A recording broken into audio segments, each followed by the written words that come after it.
မြေပြန့်မှာဆိုလို့ရှိရင်ဟင်းတွေကိုဒီလိုချက်တယ်ပေါ့နော်အရေတောက်ကတစ်ခွက်ဒီနောက်အသားဟင်းတစ်ခွက်နောက်တစ်ခုကဒီငပိပဲဖြစ်ဖြစ်ပေါ့နော်အတူပဲဖြစ်ဖြစ်ငပိဒေါင်းလေးပဲဖြစ်ဖြစ်ဒီကျမတို့အဲ့လိုစားကြတယ်ပေါ့အဲ့လိုစားမှလည်းဒီကျမတို့ရပါဇက်တွေကစားဝင်တာ哦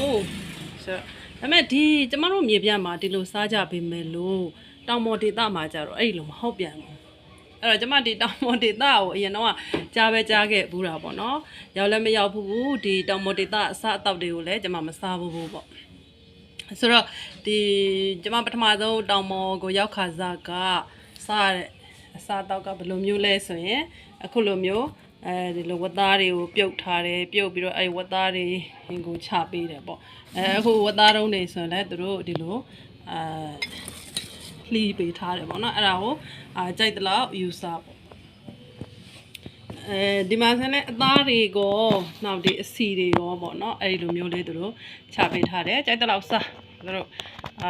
ထမင်းလိုက်ကြိုက်တလောက်စားပေါ့ကျမဆိုရင်ဒီမှာအိမ်မှာလာပို့တဲ့ဝတ်သားတုံးနေဆိုရင်အကြီးကြီးပေါ့နော်အများကြီးပဲသူတို့ကဒီလိုပြုတ်စားတာဒါပေမဲ့အဲ့လိုပြုတ်စားတာမှာသူတို့အရသာတွေထည့်သလားဆိုတော့အရသာတွေမထည့်ဘူးဒီဝတ်သားပြုတ်တဲ့အထက်မှာစားလည်းမထည့်ဘူးပေါ့နော်ဒီအချုံမှုံတော့ဘာညာအဲ့လိုမျိုးမထည့်ဘူးအယောင်တွေဘာညာလည်းမထည့်ဘူးပေါ့နောက်တစ်ခုကဒီကျမတို့ပွဲတစ်ခုခုပေါ့ဥမာအမေရိကပြန်လာတဲ့လူပဲဖြစ်ဖြစ်ပေါ့အော်စတြေးလျပြန်လာတဲ့လူပဲဖြစ်ဖြစ်ပေါ့အဲ့ဒီလိုမျိုးပြန်လာတဲ့လူတွေကကုသိုလ်လုပ်တယ်ပေါ့နော်အဲ့လိုကုသိုလ်လုပ်တယ်ဆိုရင်တရွာလုံးကျွေးတာကျမတို့အိမ်နေမှာထမင်းဟင်းချက်เสียမလို့အဲ့တနေ့ကိုအဲ့ကျွေးတဲ့နေရာမှာကျမတို့သွားစားရုံပဲဆိုတော့အင်တန်ဒီနေရာပေါ့နော်နည်းနည်းလေးထူးတယ်ပေါ့ဆိုတော့ဘလို့တွေချပေးလဲဆိုတော့အခုလိုမျိုးပေါ့နော်ဂျင်းတော့ကြက်သွန်ပြူတော့ချပေးတယ်နောက်ဒီငရုတ်သီးလေးငရုတ်သီးကွက်လေးပါမယ်နောက်ဒီစားပါမယ်ပေါ့ကျမတို့ဒီမြေပြန့်ကလူတွေတော်တော်များများကအရသာပေါ့ရမစားတတ်ဘူးအဲ့တော့တို့ကတီတော့ဒီစားကွက်ကလေးတွေချတယ်ဒါကြတော့ဒီအမွှေးအကြိုင်ပေါ့အမွှေးအကြိုင်စားလို့ရအောင်ဒီကြက်သွန်ပြူလေးတွေချပေးတယ်ဂျင်းလေးတွေချပေးတယ်အဆက်စားလို့ရအောင်ငရုတ်သီးလေးတွေချပေးတယ်ငရုတ်သီးကတော့စားနဲ့စီနဲ့နယ်ပေးတာပေါ့အဲ့တော့မတူတဲ့ဒလေးတွေကအဲ့လိုတွေရှိတယ်ပေါ့နော်ဆိုတော့စားလို့ကောင်းလားဆိုတော့ကျမကတော့စားတယ်ဘာလို့စားလဲဆိုတော့တို့ရဲ့ဒလေးတွေကိုကျမတို့ကလေးစားတဲ့အနေနဲ့ပေါ့ကျမတို့စားတယ်